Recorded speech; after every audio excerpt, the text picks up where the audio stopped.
Hello, everyone. As you're joining the meeting, we're just going to give it another second to let all the participants log in real quick. We'll just get started in about 30 seconds.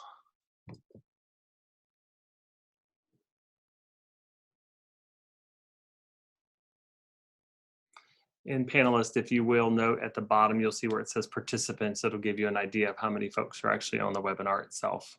If you see the participant box number, it's there and it's continuing to join.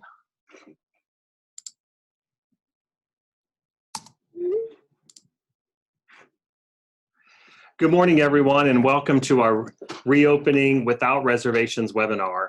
I am Douglas O'Flaherty, and I am Vice President of the South Carolina Restaurant and Lodging Association. It's my honor that I am able to welcome you to today's webinar. As a reminder, your phones are on mute for this webinar as it is being recorded. You can find it later after the webinar has been completed on the SCRLA YouTube page in about an hour. We will also link it to our scrla.org/COVID_19 webpage as well. If you have questions throughout the webinar, please take a moment and type them in the Q&A section, which is located at the bottom of your page. And we will ask the panelists the questions for you. We are reserving the chat box for notes and comments that we will be providing throughout the webinar. As a point of reference, this webinar is for restaurant and lodging industry members only. It is off the record. If you are a member of the media, please disconnect and leave the meeting. If you would like more information on topics that we are discussing, we would be happy to help you offline. Just send us an email.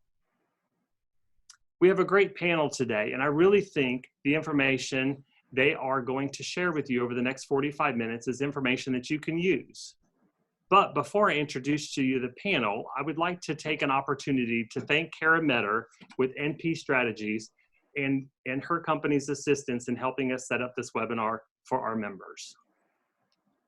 At this time, I'd like to introduce our panelists. First is Melissa Spence. She is with Nexsen Pruet Law Firm. Next, we have John Weitz with Avocet Hospitality. And then our last panelist here is Pietro Giardini, and he's with Tides at Folly Beach.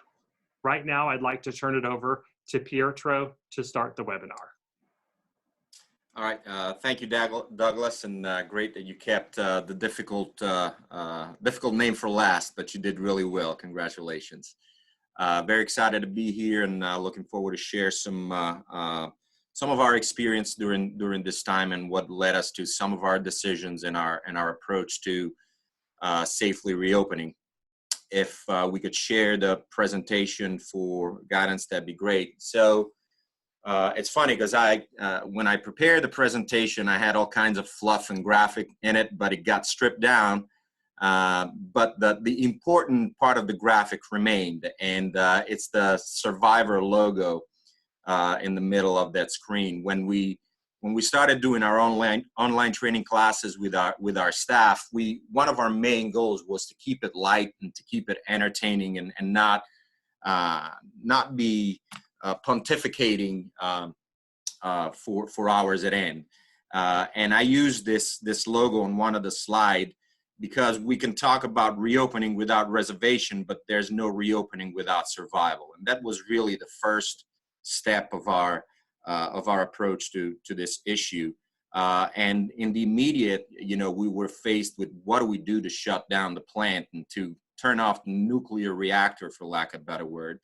And once we got all our loose ends tied, really our focus shifted to how do we not become a statistic? And all of us has already seen several articles in the news of restaurants that have announced that they won't come back. I haven't seen much in terms of lodging, but definitely in terms of restaurant.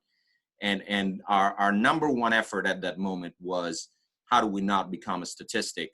And that included making some pretty tough sacrifices. And when you're a small company like ours, you got a pretty tight rapport with staff, and a lot of our staff has been with us since day one. And having to furlough a lot of them, the vast majority of our staff was really an incredible sacrifice that was obviously asked of them, but also of our company. So once we went through this this process, we really took one day and we all went radio silent. Just let's just regroup. Let's have some beverages and just not think about work for 24 hours. And then the moment that we regrouped was with to plan our safe reopening, whenever that might have been. This is, like I said, this was at the end of March at this point, so well over a month ago. And as we did that, you know, the overarching theme of our thought process was always the safety of our team, our guests, and our community. And we deliberately chose to over communicate amongst ourselves and really come up with as many scenarios as possible of how this whole crisis could have evolved and what different scenarios could have come at our in front of us, and really trying to look at it from every angle, whether we looked at what we needed to do from a marketing standpoint, from a revenue management standpoint, from a sales standpoint, operational standpoint, really trying to look at it from a 360-degree approach to really try not to miss anything. And at that time, once we had compiled all of that information, we kind of established a task force within our company to kind of synthesize all of that and make it into a document that we could then distribute to the rest of the management team and eventually to the line staff. And I use a term that I always use within our organization, which is percolate.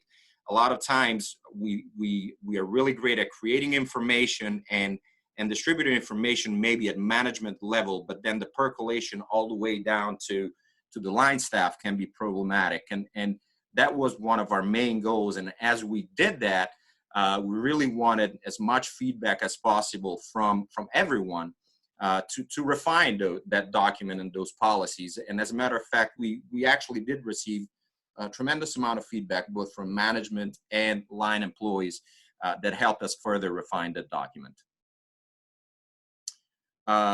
So once we had this in mind, the next step that we wanted to take is, all right, so let's start thinking how we percolate all this. Let's start thinking how we are prepared to reopen once we get the green light from the authorities.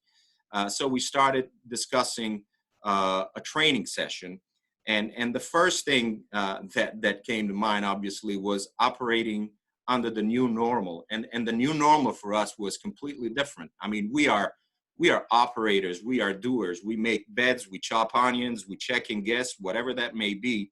And for the past 5-6 weeks, our entire team has become quote unquote professors. We developed these training classes using a media that we are not used to be using. Again, we are full contact people, and this whole webinar thing was relatively new to a lot of us.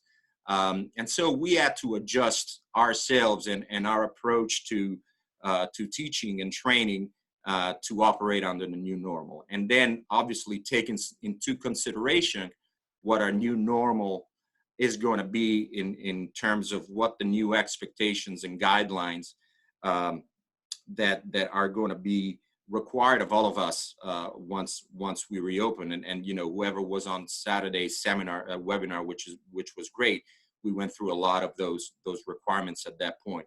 The other things that we wanted to address during our training process was branding and culture, talking a little bit about Avocet itself as a brand, as well as its individual properties down to the restaurant.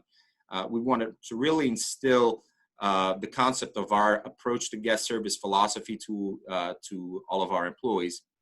And then we wanted to concentrate, not in too much depth, but we wanted to concentrate a little bit on technical knowledge. And we wanted these to be general sessions, so that today, right before this meeting, we were talking about housekeeping, and all of our employees were present and learning about housekeeping, whether they work in the restaurant, whether they work at the front desk or in maintenance, or of course in housekeeping, again generate that 360-degree understanding of our operation. And preparedness becomes very important for anyone that may be on this session that was present at another webinar that we had with the College of Charleston professor. I think that we have to realize that as a result of this long period of quarantine that we all underwent, there's a large amount of pent-up demand that is ready to come out of the gates firing. And South Carolina in general, but especially the Low Country, and even more so, obviously, a beachfront location such as Tides Folly Beach is really primed to bounce back as quickly as possible. And we do expect that there's going to be a pretty intense spike at the beginning, and we really wanted to be prepared to handle that under, like I said, the new normal. I think that it will eventually taper off and stabilize once quote unquote reality hits, but I would imagine that in the first few weeks after the reopening, we should be expecting to be very busy. So in these next few slides, we're kind of they represent what our plan ended up being after the task force and the refinement with the line staff came through. And I'm not going to go through it line by line. I think this presentation will be available to everyone after this, but just touch on a couple of quick things. Obviously, sanitizer, gloves, and mask are going to be a great focus for everyone. But we took a couple of steps that go a long way into ensuring everybody's safety, I think. Number one, throughout the phase one of our reopening, we will not be offering stayover service to our hotel guests. Once a guest checks into that room and enters that room and breaks the seal, not one of our employees will enter that room at that point until that guest checks out. When that guest checks out, that room sits empty for 24 hours, and then we go in and clean it so as to minimize any possibility of contagion. We are not going to offer bell services or valet services. We're going to keep our pool closed.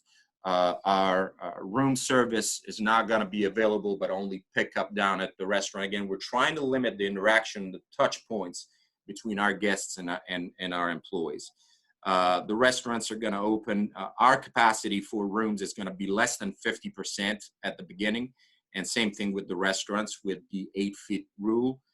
Our bars are not going to be able to serve drinks. We'll only be serving people at the tables, increasing times for reservations, and so on and so forth. But there's a long list of guidelines that, again, I don't want to, in the interest of time, I'm not going to go over, but it's accessible once this presentation is made available to everyone. So if we want to move through these slides and kind of get to the final slide, we can move forward, please. All right, so this is probably the part, we are very close to our reopening phase, and this is probably the part that we wanted at this point to focus the most attention on.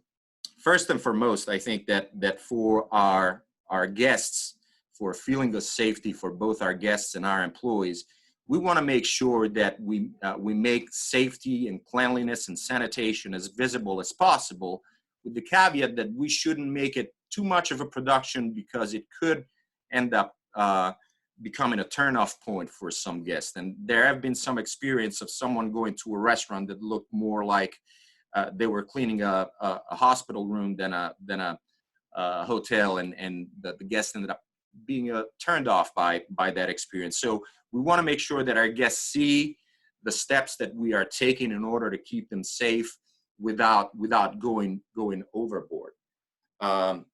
Another really sticky point, at least for us on the front line, is that as a result of all the limitations of service that we have self-imposed to ourselves in the interest of safety, we have a pretty strong chance of negatively impacting our guest satisfaction. I do believe that a lot of guests are going to be very understanding of the situation that dictate these rules. But I think we all know that there will be some guests that will not understand why they cannot have their room service, will not understand why they cannot belly up to the bar and order that beer, and will not understand why we don't want them to jump into the pool, and so on and so forth. And we do realize that, and we have made the decision that we're going to be okay with it, and we are willing to sacrifice some of the guest satisfaction in order to make that up in the form of safety and trust from the rest of our guests and our staff. Another challenge, and obviously I don't want to steal anybody's thunder, Melissa, is the chances of employees not wanting to come back based on the current scenarios. And like I said, Melissa's got a whole segment on it, so I'm not gonna elaborate too much on it. The other thing that we really want to be cognizant of, and John Keener kind of said it best Saturday during the webinar. We want to start crawling in order to then start walking, and in order to then start running. And I think that being impatient in our reopening timeline and trying to accomplish too much too first could be absolutely detrimental. You know, that's one of the main reasons why we, even though we could be open right now, at least on our restaurants, we've decided not to do that. We wanted to take the cautious approach. We wanted to feel prepared. We wanted our employees to go through the proper training. We didn't want, you know, the picture of 200 people piled up, end up on social media. And most of all, we don't want a resurgence in the virulence of this virus. And we don't want to get back to square one and undo all of the progress that has been done until this moment. So I think that that phased approach and this cautious approach, and maybe sacrificing $1 today in order to make $10 tomorrow, is really, in our opinion at least, the best approach that we could be taking during this time. And finally, the last point in terms of challenges that I see, I think we can expect our guests to be fairly liberal in terms of not respecting social distances, and some of the images obviously that we've seen over the last few days would attest to that. But I think that one of our biggest responsibilities is to make sure that our internal social distancing is respected amongst our employees. You know, what I've experienced during the past couple of weeks during this training is that these guys are really looking forward to be with each other again. They hang around in chat rooms after we're done with training session and just shoot the breeze. And we had a virtual happy hour Friday, and everybody stayed on and really enjoyed each other's presence. So they're going to be very much inclined to overlook some of these policies because they feel comfortable with each other. And it's really going to be our job to maintain those rules and regulations that we've established amongst ourselves and amongst our staff in order to make sure that there's no issues with possible contagion amongst ourselves. And most of all, we want to make sure that they buy into the process and demonstrate the behavior that we want our guests to see and then enact. And once we have the buy-in of our staff, we may not be able to reopen without reservations, but at least we can reopen with as little reservations as possible. And that's really what this whole process has been about. So that's my presentation. And I don't know if, John, you have something to add to what I just said. Yes, thanks, Pietro. Just quick, just housekeeping. Do we have any time left? I don't want to eat into Melissa's time. Go ahead, John. You have time. Okay. Well, again, thank you for everyone being here. And I kind of wanted Pietro to go through, his thoughts on how it's operated. And then I'd like to just share kind of my take on it relative to the topic of opening without reservations. And it really came for us. And so these are going to be kind of my bits of wisdom. And I'm not saying we're right. This is just what happened to work for us. Is to again the training sessions and all that, and we decided that early on, and it really came back to the key thing that Pietro just ended with, which was we felt our best for success in opening without reservations had nothing to do necessarily with times or what our standards were, but to making sure that our team bought in and believed in what we were doing and felt that we really had their best interest. I think if anything has proven out, and we started talking about this probably a month ago, is that everybody has reacted to this pandemic in a different way. And it's okay. A phrase that's been very common in our classes is, congratulations, you're human. And what we mean by that is, and I'm looking at the panelists, Kara and Melissa and Pietro and myself and Douglas and Lenza, we all may have a different emotions. And we've spent a lot of time in our training sessions trying to get people to just open up about how they feel, what their experiences have been being furloughed. And that was to demonstrate to our staff that not everybody feels the same way. Some people are afraid to come back to work because they truly are scared that they're going to get the coronavirus, or they have family that lives in New York. There are others, as we all are aware, that are thinking more about, what does this do for my $600 unemployment check? And no one's right and no one's wrong, and we don't fault anyone for their opinions. But if we can all recognize that we are going to respect everybody's opinions and respect everybody's emotions, that was the beginning point of establishing a culture of trust. And that's where I say the biggest thing for us is our guidelines. We showed you 2 pages. I don't know why I'm waving my hand. It's about a 22-page document of all specifics that work for us. And so my tip to you, to anybody here, purely from what we've seen, is our guidelines may not work for your organization. And you need to think about what is the culture within your organization and develop your guidelines that fit within your culture.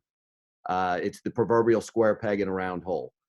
So our guidelines were specifically tailored to what we believe is the culture and the belief, so that our employees knew that what we were saying was genuine.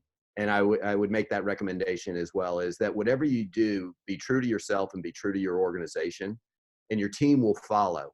If they know you're spouting off some regulations or some sort of guidelines that you yourself don't believe in, they're going to know it, and therefore that it'll translate to the guests. So I think our team has spent an inordinate amount of time of consensus building and belief and trust that then we're not going to have to worry about the guests if we know that our employees. And so I think that is, like I said, we're happy to share all of our 22 pages of nits and nats of what's open and how it opens and how we do this and how we do that. But I think if you take every part of your guest experience, whether you're in a restaurant or whether you're a hotel, and then figure out how it works best for you, your employees are more likely to buy in, more than if you just kind of shove something down their throat that they know didn't come from you and from your own heart. Pietro, if you want to add to that, and then we'll turn it over to Melissa. I think it's Melissa time. Go ahead, Melissa. All right. Well, good afternoon, and thank you to the South Carolina Restaurant and Lodging Association for having me.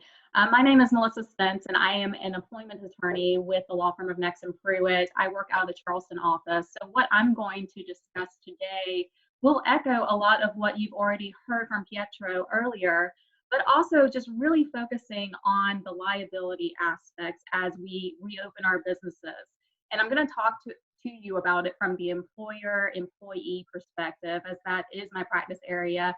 But if you have specific questions that relate to third parties, be it your customers or patrons, feel free to ask that, and I will try to address those as much as I can. Again, my specialty being employment law. So let's start first with a hypothetical that I'm sure many attendees of this webinar have already addressed or have already been asked. So let's say you call your employees, they've all been furloughed because of the current pandemic we're in, and you tell them you're reopening, you're getting ready to reopen your restaurant, your hotel, whatever your business may be. But your employees, they're scared.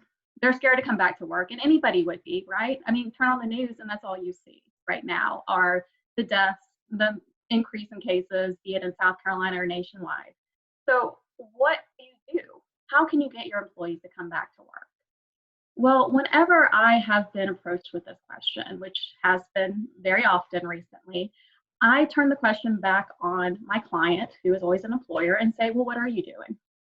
What are you doing to prepare your workplace based on what's going on right now in this environment? So if you can go to the next slide, please. When it comes to preparing your workplace, so when an employee tells you that they have a generalized fear of coming back to work, that they're just scared generally about contracting COVID-19, that doesn't necessarily create a liability concern if you as the employer have taken the correct steps and have followed proper federal, state, and local authority guidance in terms of implementing safety precautions in your workplace. So if you are going to go back now and try to reopen and make things like they were back in December or January, a few months ago, then you probably would be exposing yourself to potential liability. But what you need to make sure you're doing in your workplace is that you have a plan before you reopen. And number one, you're communicating that plan to your employees and to your patrons.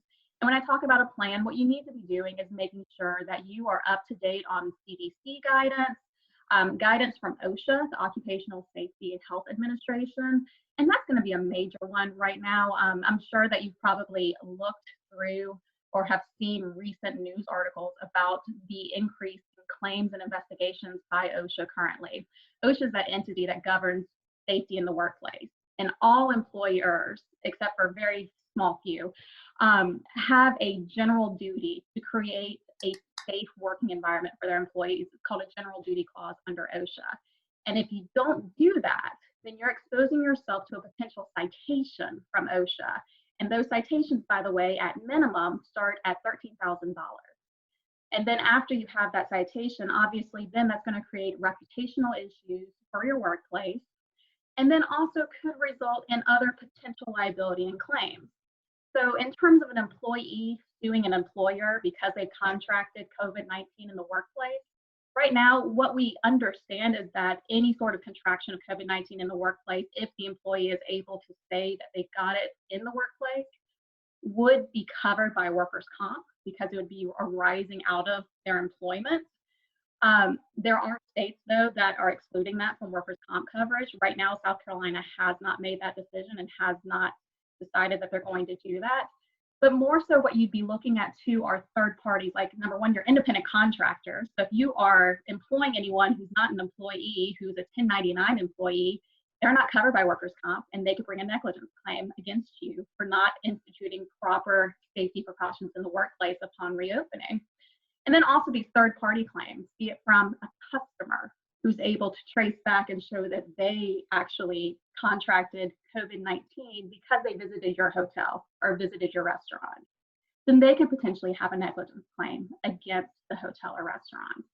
So again, just making sure you're up to date and that you're instituting a plan that has to do with social distancing, that has a plan to institute proper disinfection and sanitation in the workplace, and of course that you're encouraging employees to stay home if they are sick.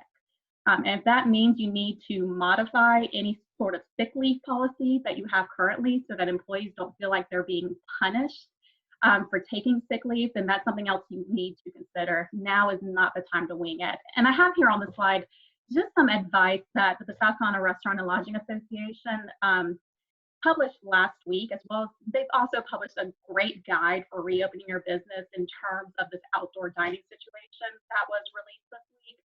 This is just a little bit of guidance that I wanted to put here on the slide.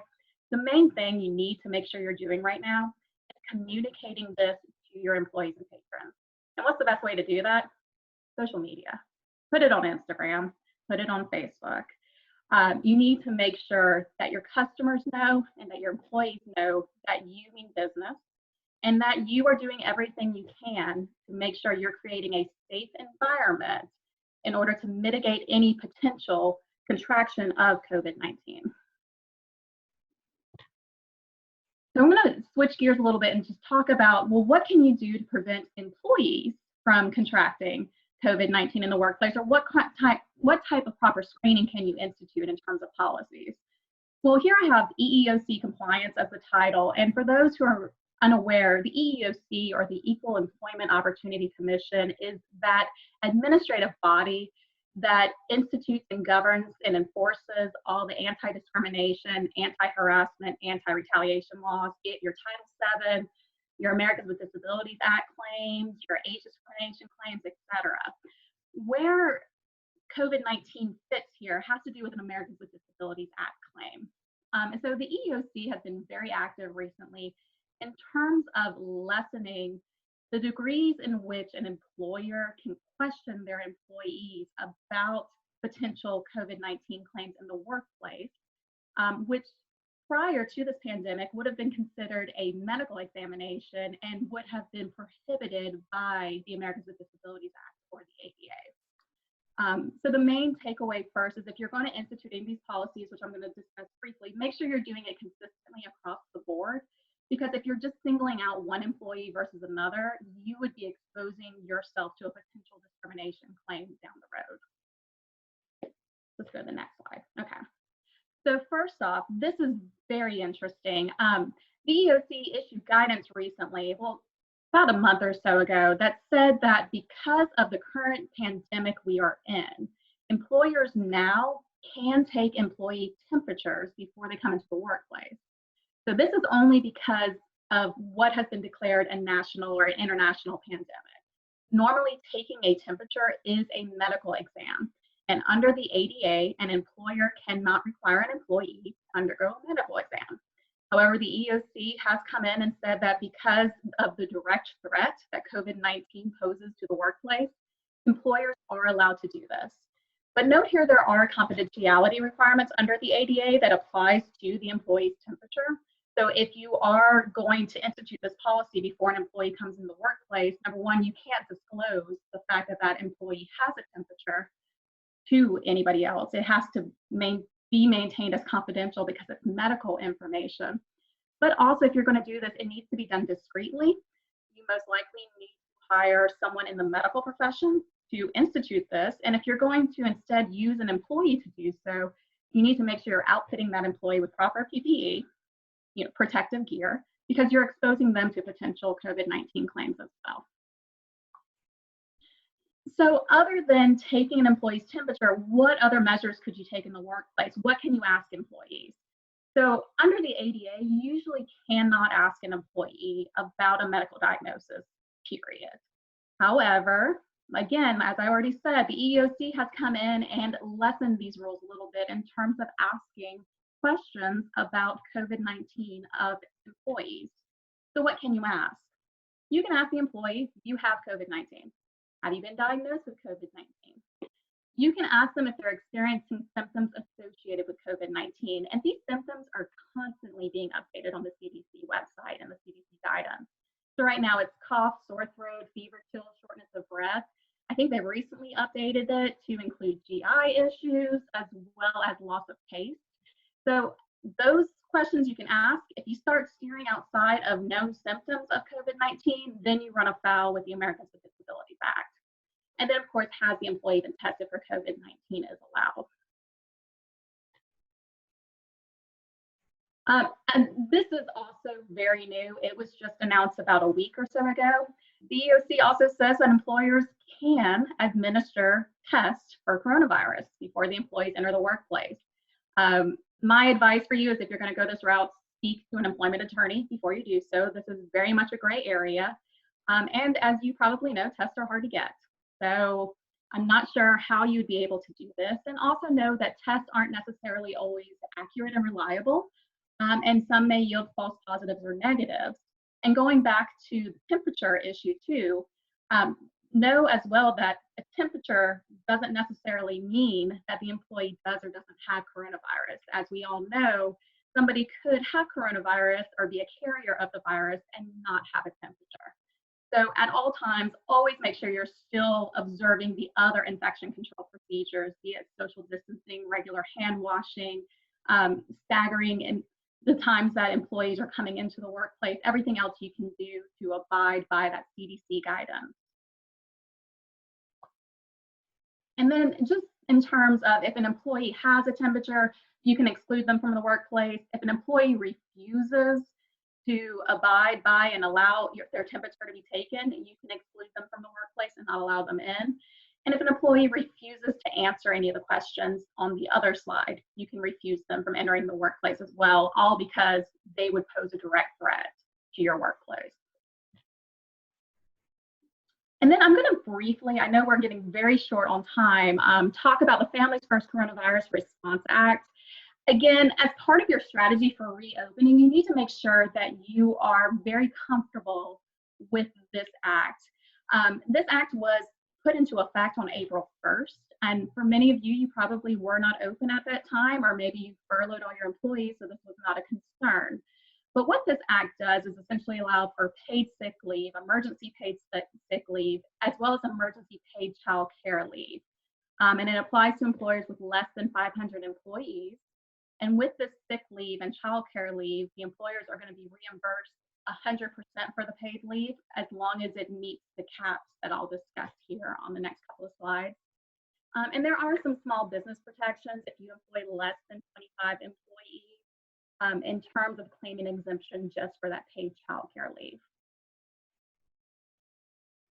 So the emergency paid leave part that we'll address first, this allows for 2 weeks or 80 hours of paid sick leave. Doesn't matter how long the employee's been working for you, it applies to any employee of your company. And this comes into effect if we go to the next slide, if the employee is unable to work or telework because of one of these 6 reasons. These are the qualifying events. And in the interest of time, I'm not going to read all these to you, but just know that you can group together 1, 2, 3, and 6, and then 4 and 5 together. And if you go to the next slide, I'll explain why that is. So the leave is based, or the amount of pay that an employee can get for the leave is based on that triggering reason. So if the employee is taking emergency paid sick leave because they're experiencing symptoms of coronavirus, or they're seeking a diagnosis, or they're under an actual quarantine order, then the employee will get 100% of their regular rate of pay for those 2 weeks, but that is capped at $511 per day. Now, if the employee is taking the emergency paid sick leave because they need to care for somebody else who's been diagnosed with coronavirus, subject to a quarantine order, or they need to care for a child whose school is closed, then we're looking at 66% of the employee's regular rate of pay, and again, capped at $200 per day. As the employer, you're allowed to pay them more, you just will not get reimbursed for that amount in your tax credits later on in the year. And then, of course, on your first day of reopening, you need to make sure you have this poster up, no matter what. And if you haven't seen this poster, here's the link to it. It's free for you to get. You can download it, print it, and put it up with all of your other posters that you have, your posting requirements under all of the great state and federal laws. Just make sure that this is there too. All right, and quickly we'll just breeze through this. The Emergency Family and Medical Leave Act is that other part of the Families First Coronavirus Response Act. This is slightly different. The employees that are eligible for this have to have been employed for at least 30 days, and employers employ fewer than 500 employees to be eligible employers. What I have here in the bracket is just to show you the difference between this and normal, or our usual FMLA leave. Although we're calling this an expansion of FMLA, it's actually very different. Usually FMLA is not paid, this is paid. And then also the requirements for the employee and the employer is also very different. And so what this allows is 12 weeks of job protected leave. And the leave becomes paid after the first 10 days of that leave, but know also that the employee can use their emergency paid sick leave for that first 10 days. So it ends up in total under the FFCRA being 12 weeks of unpaid leave. And this comes in only if the employee is unable to work or telework. And I want to focus too on that telework option. If the employee can work remotely from home, then they are not eligible for the emergency paid sick leave or this FMLA expansion. But this one only comes into play if they need to take care of their son or daughter who's under 18 because the school or place of care is closed and there's no other child care provider for them. And then again, it's a capped amount, and it's the same amount for taking that emergency paid sick leave because you have to take care of a child who doesn't have child care. It's 66% of the employee's regular rate, which is capped at a maximum of $200 per day. For full-time employees, for part-time also, well, and that's actually for part-time as well, but in terms of calculating the hours for part-time employees, you're basing that on the average number of hours worked by that employee in the previous 6 months in terms of what they're allowed for the FMLA. And I think that's it. So Melissa, we have a couple of questions that are based towards you. One person writes, if you follow all state and federal guidelines and someone still gets COVID-19, are you responsible for that? So that's a very open-ended question. Number one, you would have to trace it back to actually contracting COVID-19 from the specific business, which what's not to say that if that person is out and about that they didn't get it from their school, from their church, from a family member, etc.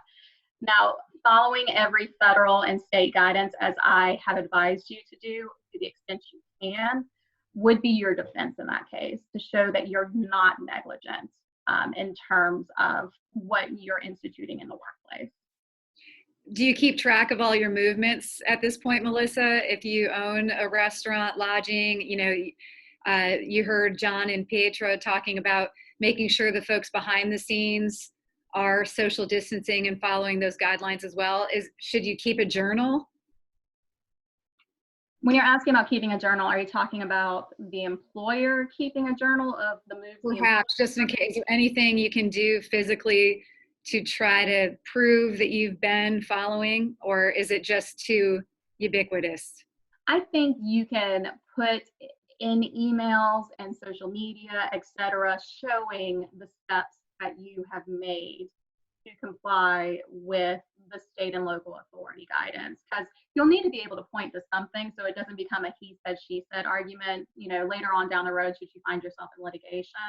So even if it's a matter of instituting written policies in the workplace so that you have a document that shows what you're doing upon reopening, that can also be distributed to employees then, but used later on down the road should you find yourself in court. All right, Melissa, Stacy writes, if we have employees who are currently on unemployment, who are either older or perhaps have health issues or someone at home with health issues, and these people want to eventually return to work, but at a later time when they feel safe, can we selectively bring employees who are on unemployment back to work and wait to bring back the others at a later time? Is the current unemployment availability for the restaurant industry employees under a specific time limit? And will employees who want to return to work at a later time lose their unemployment? There's a lot there if you need me to. There's a lot. Yes. Yeah, let me see if I can break it down, but you may have to break that one up for me to answer all the specific questions. The first has to do with the time limit, I think, about unemployment. Yeah, so if someone has somebody at home who's older, or maybe this person has health issues themselves and are a little bit more nervous, can you bring them back at a later date and not have to apply to everybody? Yeah, the concern there, if you do that as the employer in terms of saying, well, I'm not going to bring them back because they're over the age of, and I'll use the example 40, only because 40 is the cutoff for an age discrimination claim.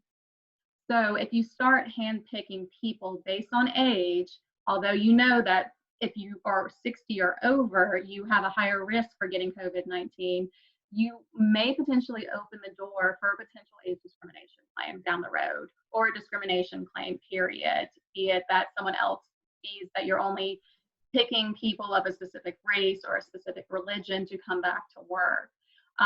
So the better option in that circumstance is to have full communication with the employees and make sure you're instituting policies in the workplace and proper precautions in terms of social distancing, implementing PPE if necessary, so that you're not having to cherry pick which employees to come back, which again could potentially expose you to liability down the road.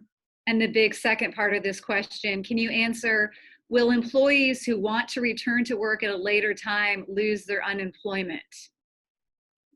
So, and I think that that's a big question we're getting right now, which I know is that employees right now probably are not wanting to come back to work because, let's face it, they're getting a lot in unemployment.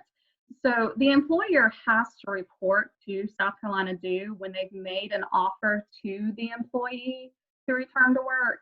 It's in the employee portal or the employer portal to do so. So they will have to make that report regardless, in terms of saying, we made the outreach to the employee, they've declined our offer. What that will do is limit their ability to collect under the state level unemployment benefits. Now, it doesn't necessarily limit their ability to collect under the federal benefit, the Pandemic Unemployment Assistance Program, because there's different criteria as opposed to the South Carolina statute, which governs employers or employees' ability to collect unemployment in South Carolina. So it will limit some of it. But with that being said, too, also know that the federal assistance will end July 31st, according to the CARES Act, too. So I think that that answered one of the questions. But also there was an expansion of the state benefits, too. I believe it was for an additional 16 weeks, so that right now employees could get 20 weeks of their state benefits plus an additional 16. So it would be, what did I just say, 36 weeks. So regardless of what happens, always know as the employer, you have a duty to report to South Carolina Due that you've made the offer for the employee to return to work and the employee has declined the offer. Beverly asks, does Melissa recommend getting health declarations from each patron? Oh, I'm not sure I know exactly what a health declaration is, but I can also see this turning into an invasion of privacy concern. When you have patrons coming in, even in terms of like taking their temperature before they enter your restaurant or your hotel, it would be an uncomfortable experience for them, period. And it would actually discourage probably most patrons from visiting your business. So I can't necessarily say that it is something that I would recommend. I would look towards what DHEC, CDC, OSHA, your state and local health authorities are recommending in terms of what you should be asking or requiring of your customers before they enter your place of employment. Okay, and finally, and you addressed this a little bit, but Jason writes, as far as paid sick leave, how does that work for a server who's being paid a little over $2 per hour, he says? Right, so $2.13 per hour is the tip credit amount, meaning that your employer is able to claim $5.12 for the remaining part to make up that $7.25 per hour. So you'd be looking at your regular rate of pay, which is $7.25 per hour, and you would be able to claim that regular rate of pay without getting into too much math right now, based on what you've worked over the past 6 months. If you're a part-time employee, that's the amount you would get for the 80 hours that you're eligible for. Okay, on the same note, a couple more, and then we'll start wrapping up. Thanks for your patience, everybody. For hourly employees, do you have to report a job offer that is only part-time when the staff member was originally full-time, 30 plus hours per week? I would need to review the South Carolina Due regulations, but I think as the employer, you need to report any opportunity for the employee to return to work, and you need to be honest in terms of what you have offered to them. What if the employee requests to be kept